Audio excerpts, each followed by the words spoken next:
பிறர் குறையை கண்டுபிடிக்க நமக்கு ரொம்ப ஈஸி. ஆனா, அதே குறையை நம்மிடம் தேடி பார்த்திருக்கிறோமா? பிறரை ஜட்ஜ் செய்வதற்கு முன் இந்த ஒரு கேள்வியை உங்களிடம் கேளுங்கள். இன்று நாம் பார்க்கும் குறள் 190. ஏதிலார் குற்றம்போல் தங்குற்றங் காண்கிற்பின் தீதுண்டோ மன்னுமுயிர்க்கு.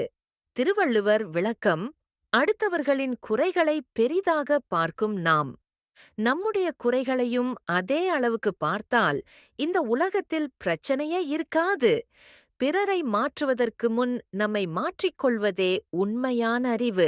சாலமன் பாப்பையா உரை: புறம்பேச அடுத்தவர் குற்றத்தை பார்ப்பவர் பேசும் தம் குற்றத்தையும் எண்ணினால் நிலைத்திருக்கும் உயிர்க்கு துன்பமும் வருமோ?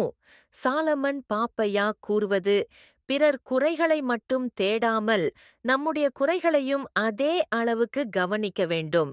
மற்றவர்களை ஜட்ஜ் செய்வது எளிது, ஆனால் நம்மை நாமே திருத்திக் கொள்வதுதான் உண்மையான வளர்ச்சி. நீங்க உண்மையா சொல்லுங்க, பிறர் குறைய முதல்ல பாப்பீங்களா? உங்க குறைய முதல்ல பார்ப்பீங்களா? காமெண்ட்ல எழுதுங்க, முதல்ல என்னை மாற்றுவேன். இந்த குறள் உங்க மனச யோசிக்க வச்சா லைக் பண்ணுங்க, உங்களுக்கு பிடிச்சவங்களுக்கு ஷேர் பண்ணுங்க.